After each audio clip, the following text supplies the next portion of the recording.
ध्वनि, वर्ण तथा वर्तनी। बच्चों, आपने इस चित्र को देखा। इसमें बादल गड़गड़ कर रहे हैं, बिजली कड़कड़ कर रही है, बारिश झमझम हो रही है और बच्चे पानी में छप छप कर रहे हैं। गड़गड़, कड़कड़, झमझम तथा छप छप शब्द विभिन्न ध्वनियों के मेल से बने हैं। इन्हीं चिन्हों को वर्ण कहते हैं। ध्वनियाँ दो प्रकार की होती हैं, स्वर, व्यंजन। स्वर जिन ध्वनियों के उच्चारण में वायु बिना किसी रुकावट के मुंह से बाहर निकलती है, वे स्वर कहलाती है। आ, आ, ई, ई, उ, ऊ, री, ए, ओ, औ। व्यंजन जिन ध्वनियों के उच्चारण में मुख से बाहर निकलने वाली वायु के मार्ग में मुख में रुकावट उत्पन्न होती है, वे व्यंजन कहलाती है। व्यंजन मौखिक, नासिक्य, विसर्ग आहा, अनुस्वार अंग। क वर्ग क, ख, ग, घ, ड़। च वर्ग च, छ, ज, झ, ञ। ट वर्ग ट, ठ, ड, ढ, ण। त वर्ग त, थ, द, ध, न। प वर्ग प, फ, ब, भ, म। य, र, ल, व। श, स, स, ह। मौखिक व्यंजन इन व्यंजनों के उच्चारण में वायु केवल मुख से ही बाहर निकलती है।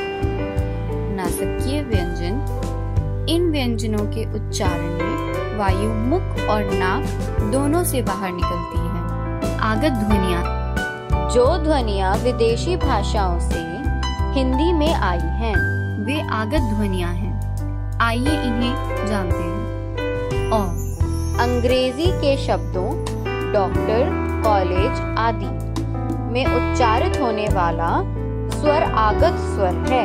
इसके लिए अ वर्ण बनाया गया है। इसका मात्रा चिन्ह है अ, जैसे डॉल, कॉफी, बॉल आदि। ज तथा फ हिंदी में आए अनेक शब्दों में आने वाले व्यंजनों के लिए ज तथा फ वर्ण बनाए गए हैं। इनके नीचे लगी बिंदी को नुक्ता कहते हैं, जैसे जमीन, बाजार, दरवाजा, फर्श, फाइल, फर्नीचर आदि। नव विकसित ध्वनियाँ वे ध्वनियाँ हैं जो संस्कृत में नहीं थी। इनका विकास हिंदी में ही हुआ है। आइए इन्हें जानते हैं। अनुनासिक यह नव विकसित स्वर है। अन्य नासिक्य ध्वनियों की तरह इसके उच्चारण में भी हवा मुंह और नाक दोनों से बाहर निकलती है। इसके लिए बिंदु तथा चंद्र बिंदु के चिन्ह बनाए गए हैं। देखिए उदाहरण: अंगूठी, आंख, पूंछ, भैंस, नींद, में आदि।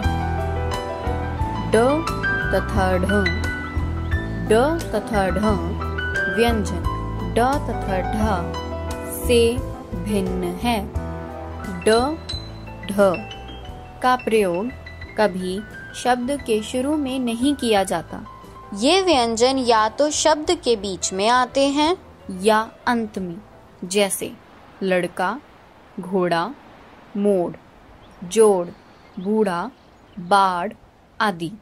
परंपरागत व्यंजन अनुस्वार। अनुस्वार एक नासिक्य व्यंजन है।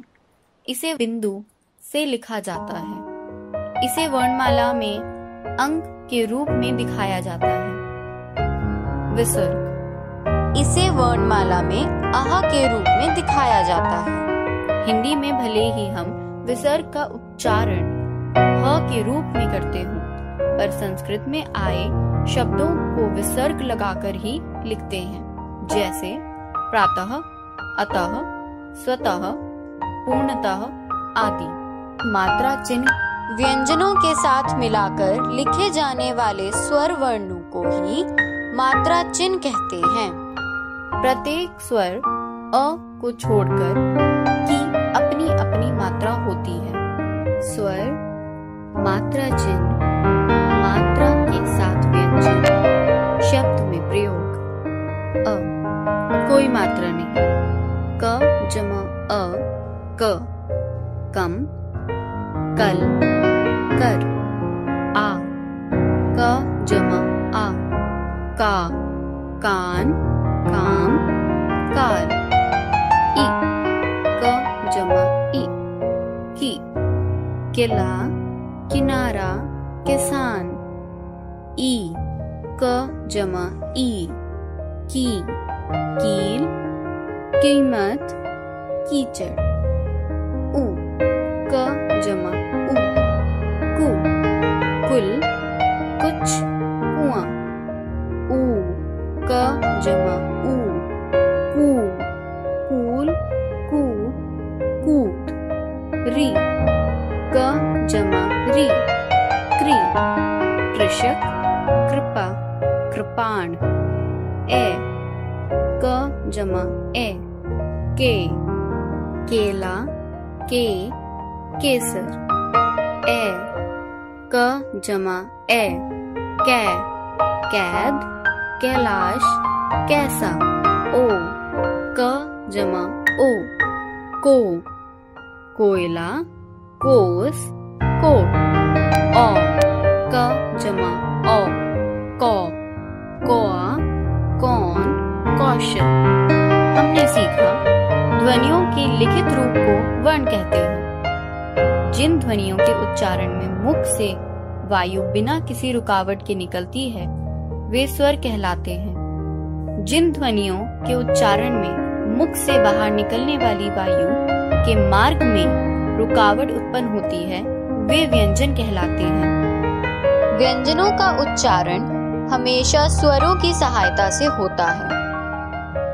ओ, ज तथा फ आगत ध्वनियां हैं। अंग, ड़ तथा ढ नवविकसित ध्वनियां हैं।